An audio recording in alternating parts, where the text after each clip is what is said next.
Hey guys, and welcome back. Today I'm going to do this fun drag marble nail design.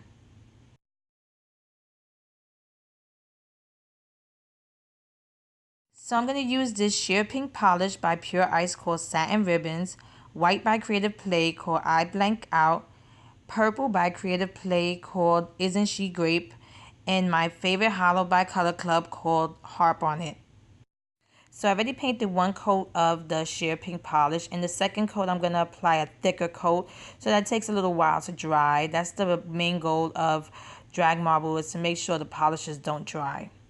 Then I'm going to add on each side of my nails the purple and the white. You can add as many dots, it depends on how long your nails are.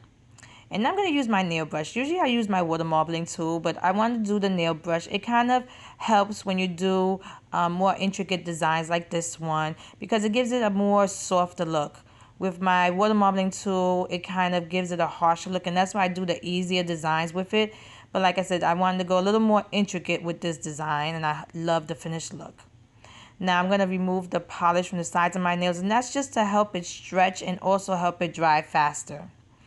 And then using my nail brush, I'm going to add some lines of the holo, but I didn't let the polish dry. I was in a rush and I didn't let it dry. Let the polish dry before you draw the lines in it or ruin your design. I try to do it much easier and simple, but I thought that adding the holo just brought the look together.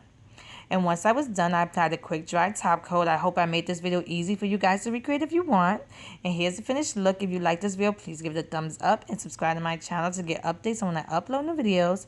And check out my Instagram at Funwithmynails to see more of my nail art. Thanks so much for watching. See you next time.